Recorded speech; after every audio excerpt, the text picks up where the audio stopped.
Every time I drive over the Golden Gate Bridge and come south and see the place, it reminds me of when I first saw it coming in as a captain. And it just hasn't changed. It's just beautiful.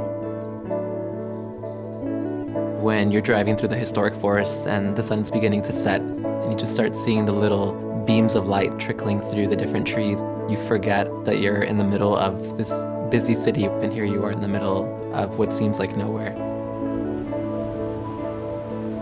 The coastal bluffs is a pretty amazing area. It's just wild, and you have this beautiful view of the ocean and the Golden Gate Bridge, and you just feel like you're back in time before this area changed so much. One of my favorite things to do is walk down Crissy Field, and on a misty day, you've got the wind coming in through the Golden Gate. You're looking at this incredible tableau in front of you. But the thing that I remember most and always think of is the feeling of the mist on your face.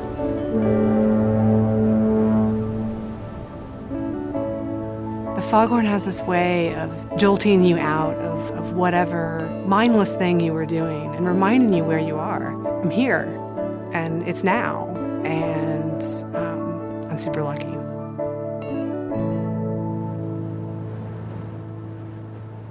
The Presidio has a certain darkness to it. It's slightly melancholic, and I like that. I really like that. It's not a happy-go-lucky place. It's a real place. It's got a tough history. Warsha tuhi ekachokma kanakrakat Vince at kanakchochenio aloni. Akoi makwarep manema kiswi. What that means is, hello, my name is Vince. I'm Chochenio Aloni, and welcome to our land where we are born. Imagine 10 people here and just one person left. There's no word for it in Chochenio of this hardship and the strife and the suffering that happened during this period. The closest that I could come to in my language is Marut, and Marut, what it means is the night or the darkness. My great-great-grandmother is sort of the source of my Hispano-California connection. Through her, 24 of my ancestors came to California by 1781. 18 of my ancestors came on the Anza expedition to found San Francisco. We're like the dirt on the hills. We're like the adobe on the hills because we've been here a long time. We're kind of dusty from running around after the cattle, and we've just always been here. And I know that Native Americans would dispute, and they say, well, we've always been here.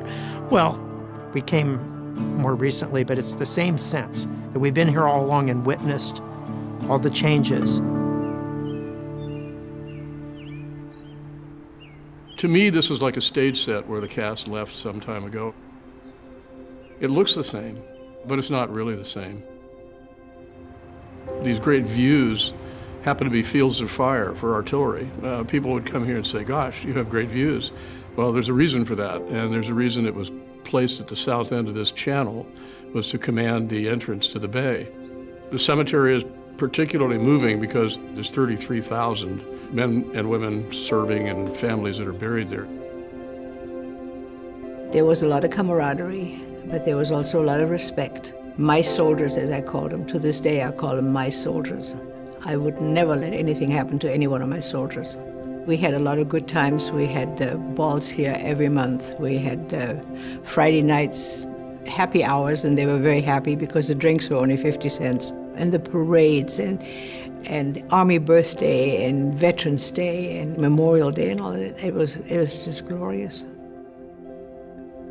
One of the things that as a military kid that you got used to was that if you were riding your bike or driving with your parents at the time when they were lowering the flag, you just stopped. You stopped, you got out of your car, you got off of your bike, you stood there at attention while the flag got lowered, and then you went on about your business. And for me, it was just one of those rituals that you did routinely, and it didn't occur to me that it was unusual that other people didn't do it until after I stopped being a military kid. The Army, I think the worst thing you can do is miss your overseas shipment. They allowed me to stay in a motel with my wife, and I was so terrified of missing that overseas shipment. The alarm clock didn't go off or you have an accident driving. So we slept in each other's arms in the car. And then in the pitch dark, she woke me and said, they just blew a whistle. So, for some reason, it almost makes me cry to think of that moment. Strange as it may seem. Because soldiers aren't supposed to cry. But I remember being the last person on deck on the rear of the ship till I couldn't see San Francisco anymore. And I remember I could see Aptos Junior High, and I knew my house was a block away. And I was the last guy on deck.